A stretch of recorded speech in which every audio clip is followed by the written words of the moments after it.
Hello friends, मैं हूं आपकी दोस्त नेहा और लेकर आई हूं आपके लिए फिर से एक न्यू वीडियो। आज की इस वीडियो में हम बात करने वाले हैं बीएड नोट्स में अंग्रेजी शिक्षा यानी कि ब्रिटिश शिक्षा के बारे में हम पढ़ेंगे। आज हमारा मध्यकालीन शिक्षा ख़त्म हो चुका है। उससे रिलेटेड जितनी भी वीडियो मैंने अपलोड करी हैं सभी को आप देख सकते हैं मेरी प्लेलिस्ट में जाके, या आपको आई बटन में भी मिल जाएगी। और वैदिक कालीन शिक्षा भी हम कर चुके हैं, मध्यकालीन शिक्षा भी हम कर चुके हैं, और अब हम करने वाले हैं अंग्रेजी शिक्षा यानी कि ब्रिटिश शिक्षा, जो कि बहुत ही इम्पॉर्टेंट चैप्टर है बीएड नोट्स में, बीएड में, जिससे आपके सीटेट में, टेट में हर जगह उसमें क्वेश्चंस पूछे जाते हैं इस चैप्टर से ज़्यादातर। तो इस चैप्टर की जितनी भी वीडियो मैं अपलोड करूँगी उसको ध्यान से देखिएगा, और हो सके तो उनको शुरू से लास्ट तक देखिए और आगे भी फॉरवर्ड कर दीजिए ताकि और लोगों तक भी पहुंच पाए। तो चलिए स्टार्ट करते हैं अपनी आज की वीडियो। जो लोग भी अभी फर्स्ट टाइम वीडियो देख रहे हैं, चैनल पर फर्स्ट टाइम विजिट किया है, welcome to my YouTube channel sociology notes, जिसमें आपको मिलती हैं बीएड नोट और सोशियोलॉजी नोट्स की प्रॉपर वीडियो। तो बने रहिए मेरे साथ। देखिए, ब्रिटिश कालीन शिक्षा या आधुनिक अंग्रेजी शिक्षा प्रणाली का प्रारंभ। तो अभी हम क्या पढ़ रहे हैं, इसकी स्टार्टिंग पढ़ रहे हैं कि ब्रिटिश शिक्षा की स्टार्टिंग कैसे हुई। तो भारत प्रारंभ से ही विदेशियों के आकर्षण का केंद्र रहा है। उसके परिणाम स्वरूप समय समय पर विदेशी जातियां भारत में आती रही हैं। 1498 में वास्को डिगामा भारत पहुंचा, जो एक पुर्तगाली नाविक था। इस टाइप का क्वेश्चन सीटेट के जनरल क्वेश्चंस में देखने को मिलते हैं। तो इसके बाद 7वीं शताब्दी में यहाँ अंग्रेज व्यापारियों का आगमन हुआ। तत्पश्चात डच, फ्रांसीसी और डेम व्यापारियों का आगमन हुआ। इन यूरोपीय व्यापारियों में व्यापार के लिए संघर्ष हुआ।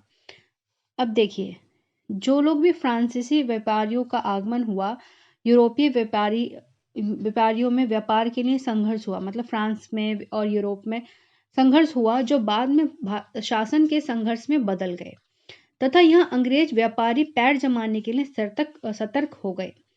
तत्कालीन भारतीय स्थिति बहुत नाजुक थी। वास्तव में औरंगजेब का पूरा जीवन काल विद्रोह के दमन में ही लगा रहा, और औरंगजेब की मृत्यु के बाद धीरे धीरे भारतीय राजनीति में अंग्रेजों का हस्तक्षेप बढ़ता गया। कालांतर में अंग्रेज के शासन वर्ग के रूप में उभर कर सामने आए तथा अपने ब्रिटिश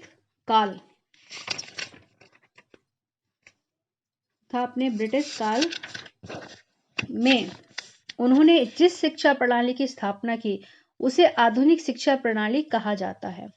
शिक्षा की दृष्टि से ब्रिटिश काल को 2 उपकालों में विभाजित किया गया।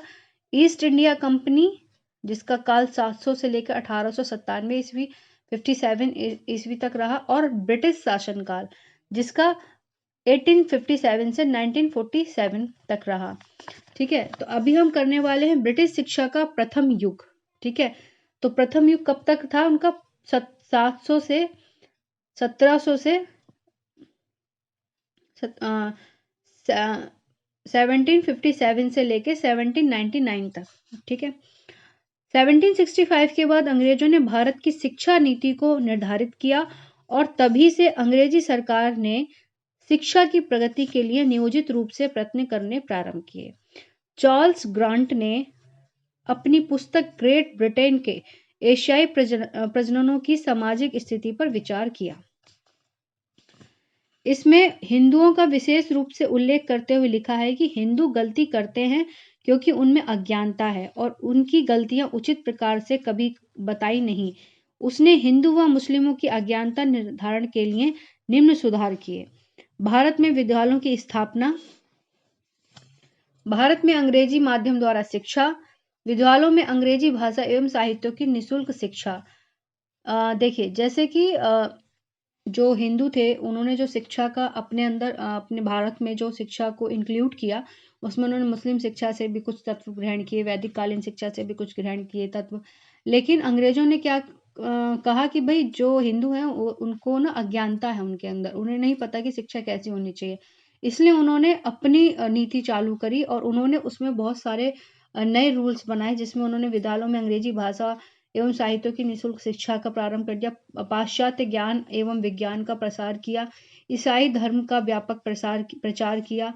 योजना प्रस्तुत करने के पश्चात ग्रांट ने लिखा, इस योजना की सफलता के लिए केवल सरकार में भारतीय आरक्षण की आवश्यकता है।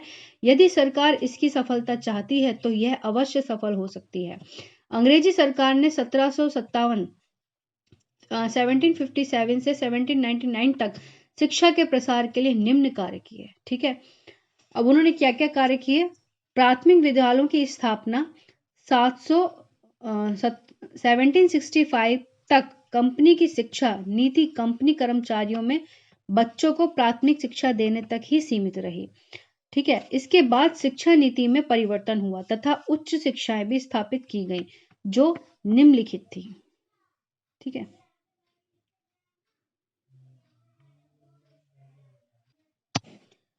तो ईसाई धर्म का व्यापक प्रचार प्रस्तुत कर तो हम क्या करने वाले थे? अभी प्राथमिक विद्यालयों की स्थापना हम कर रहे थे। तो देखिए, जैसे कि ये भी हमने कर लिया था। नीति में परिवर्तन हुआ तथा उच्च शिक्षाएं भी स्थापित की गई जो निम्नलिखित थी।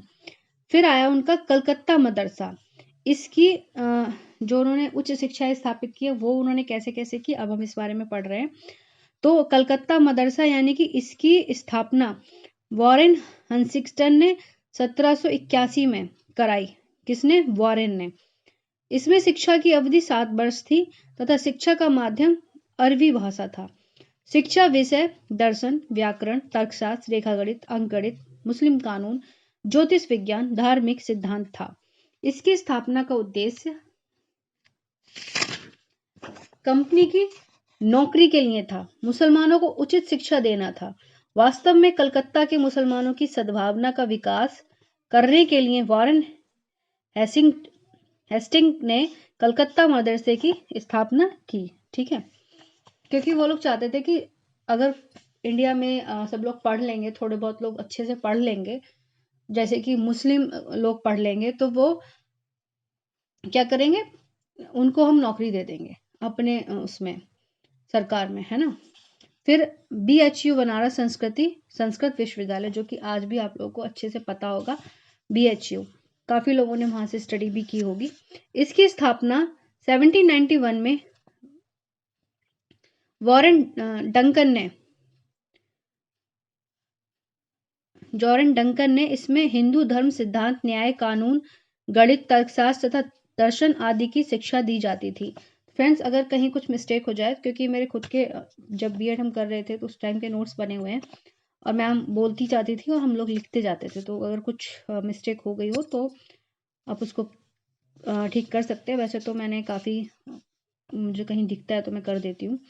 तथा दर्शन आदि की शिक्षा दी जाती थी। बनारस संस्कृत कॉलेज की स्थापना कंपनी के नवविजित प्रदेशों की हिंदू जनता की सद्भावना प्राप्त करने के प्रयास के परिणाम स्वरूप की गई थी। क्योंकि बनारस में ज़्यादातर हिंदू लोग रहते थे, ब्राह्मण लोग ज़्यादा रहते थे, तो उन लोगों का सपोर्ट पाने के लिए, सद्भावना माने सपोर्ट, इमोशनल सपोर्ट पाने के लिए वहाँ पर स्कूल की स्थापना की गई, विश्वविद्यालय की स्थापना की गई कि वहाँ के लोग सोचे यार ब्रिटिश सरकार तो बहुत अच्छा काम कर रही है ना।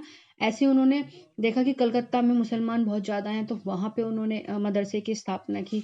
तो इस तरह से सबका सपोर्ट पाने के लिए अंग्रेजी सरकार की नीति थी ये। दूसरे शब्दों में, जिस दृष्टि से मुस्लिम नवयुवकों के लिए कलकत्ता मदरसा की स्थापना की गई थी, उसी दृष्टि से हिंदू नवयुवकों के लिए बनारस कॉलेज की सृष्टि की गई। सृष्टि यानी बनाया गया।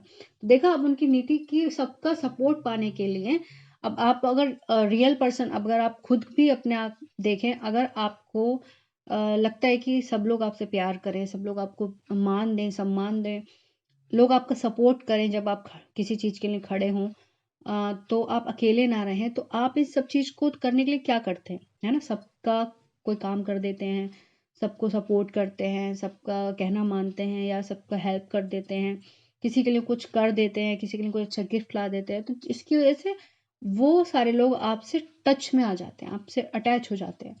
तो वही नीति यहाँ पे ब्रिटिश सरकार कर रही थी। वो सिर्फ अपना प्रचार करने के लिए कि हमारी नींव यहाँ पर जमी रहे, उसको नींव को जमाने के लिए वो हर जगह ऐसी चीजें कर रही थी अब उसने देखा कि जहाँ जहाँ ज़्यादा जिस चीज़ की तादाद ज़्यादा है वहाँ पे वो चीज़ खोली जाए, है ना। ठीक है, फिर आता है द्वितीय युग यानी कि 1800 से लेके 1853 तक। लॉर्ड ब्लेजली ने 1800 ईस्वी में फोर्ट विलियम कॉलेज की स्थापना कलकत्ता में की तथा 1818 में एल्फिंस्टन ने पूना संस्कृत कॉलेज की स्थापना की।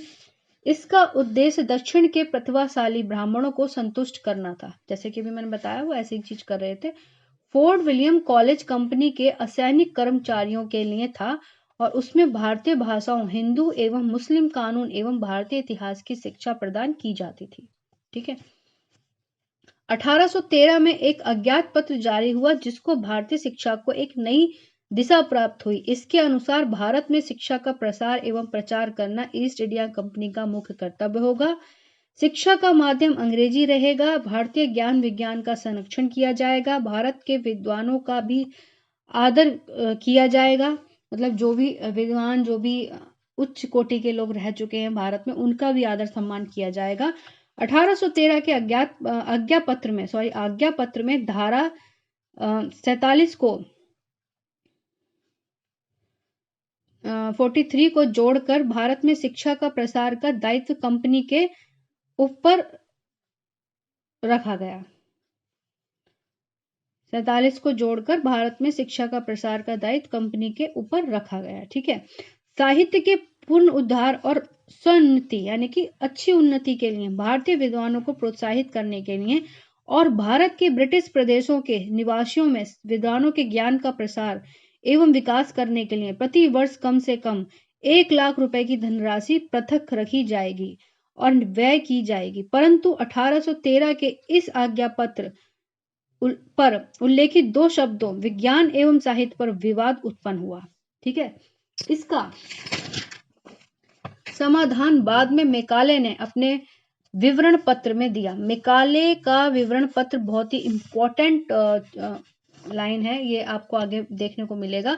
नेक्स्ट वीडियो में हम करेंगे प्राच्य पाश्चात्य विवाद, यानी कि वही आज्ञा पत्र के बाद जो विवाद खड़ा हुआ था, प्राच्य और पाश्चात्य विवाद यानी कि ओरिएंटल विवाद। ये बहुत ही इंपॉर्टेंट है, ये आपको हम जरूर कराएंगे नेक्स्ट वीडियो में। तो नेक्स्ट वीडियो को देखना ना भूलें। और एक वीडियो जो कि हमारा अभी जो हमारा खत्म हुआ है मुस्लिम शिक्षा, उसके शॉर्ट क्वेश्चंस भी आप लोगों के लिए बहुत जल्दी से लेकर आऊंगी नेक्स्ट वीडियो में। तो वीडियो देखना ना भूलें और चैनल को सब्सक्राइब करना ना भूलें। Thank you so much.